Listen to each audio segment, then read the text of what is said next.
निर्णय हुए हैं। सर्वप्रथम बिहार बायोफ्यूल्स उत्पादन प्रोत्साहन नीति 2023 की स्वीकृति दी गई है। इसके अंतर्गत जो राज्य में बायोफ्यूल्स हैं, विशेषकर जो फीड स्टॉक से कंप्रेस्ड नेचुरल गैस बनता है, बायोगैस से बनता है, और जितने अन्य बायोलॉजिकल मटेरियल है जो उत्पादन होते हैं, उससे जो गैस बनती है, उसका कंप्रेस्ड गैस का उत्पादन जो है, उसके यूनिट्स पर अनुदान इस नीति के अंतर्गत मिलेगी।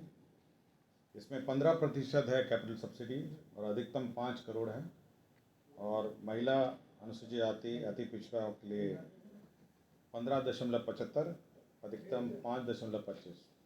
तो इस नीति के अंतर्गत सभी को जो 2016 की औद्योगिक प्रोत्साहन नीति है, उसके अंतर्गत अनुदान दिया जाएगा।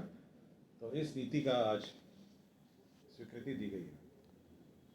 दूसरा है, आपको जानकारी होगी कि जो राज्य में वस्त्र एवं चर्म नीति है 2022, उसका जो आवेदन लेने का कार्यकाल है वो 1 साल ही था, उसको और 1 साल एक्सटेंड कर दिया गया है, अर्थात 2024 तक अब इसके आवेदन पत्र 30 जून 2024 तक इसके आवेदन लिए जाएंगे। तो यह एक्सटेंशन इस पॉलिसी के अंतर्गत दिया गया है।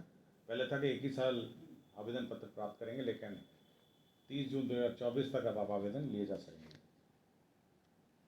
तीसरा है, भारत सरकार द्वारा जो विभिन्न जो डिपॉजिटर स्कीम है, जो चिट फंड है और अन्य जो डिपॉजिट स्कीम चलाए जाते हैं, उसके बारे में एक अधिनियम 2019 में पास हुआ था भारत सरकार द्वारा।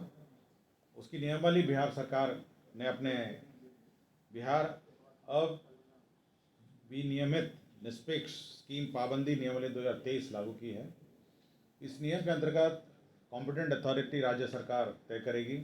इस प्रकार के जो डिपॉजिटर हैं, जो डिपॉजिट स्कीम चलाते हैं, उनका जांच करना, उनका ऑडिट करना, और साथ ही साथ यदि कोई अनियमितता पाई जाती है उन पर कार्रवाई करना, और इतना ही नहीं, उनकी जो संपत्ति जब्त करना, बेचना, ये सारी प्रक्रिया इस नियमावली के अंतर्गत अब निर्धारित की जाएगी।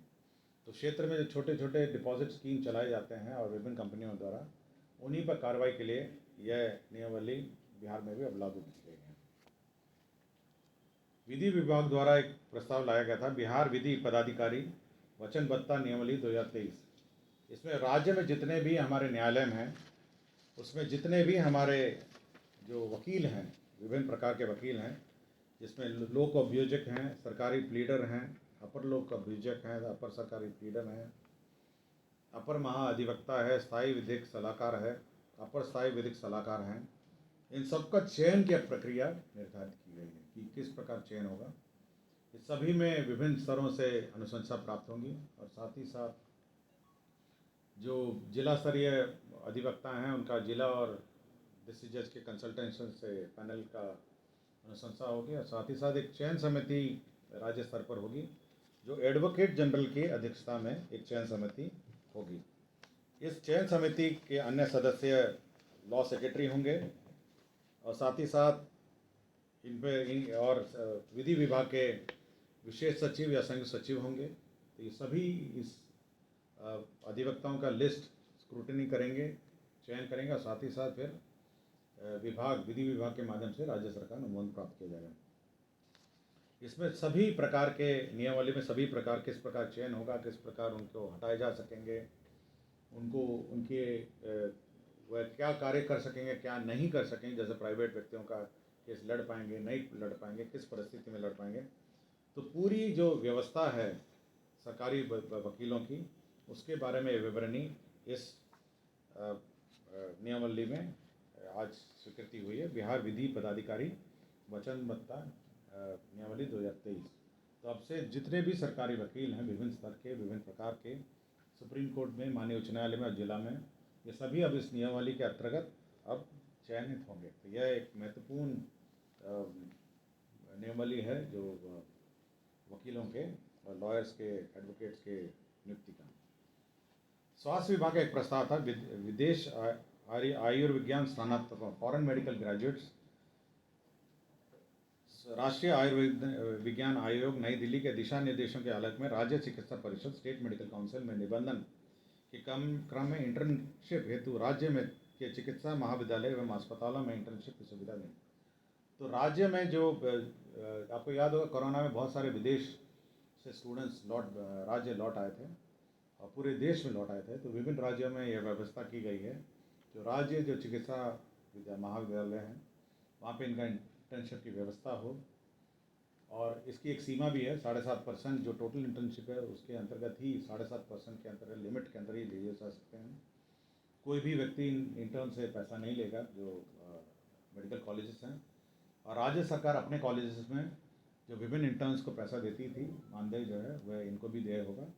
तो ये एक महत्वपूर्ण निर्णय है जो अन्य देशों से जो कोरोना काल में वापस हमारे मेडिकल ग्रेजुएट्स देश आ गए थे उनके लिए ये व्यवस्था की गई है। 3 पद सृजन के प्रस्ताव हैं, जिसमें वित्त विभाग में राष्ट्रीय बचत कार्यालय में जो आशुटंके के पद हैं उनको 6 पद को प्रत्यापित करके 8 आशुलिपिक के 2 पद को समायोजित करते हुए ये पद सृजन का प्रस्ताव है। फिर बिहार वास्तुविद सेवा नियमावली 2014 में संशोधन किया गया है, उनकी नियुक्ति प्रक्रिया में संशोधन किया है।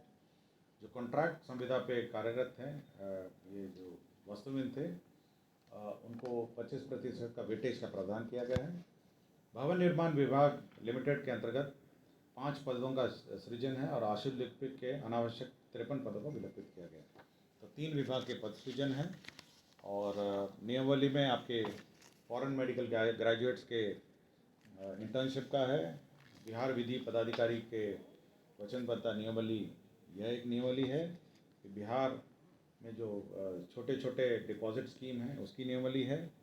और चर्म नीति और वस्त्र नीति जो है उसका एक्सटेंशन है। और बिहार बायोफ्यूल्स प्रोत्साहन नीति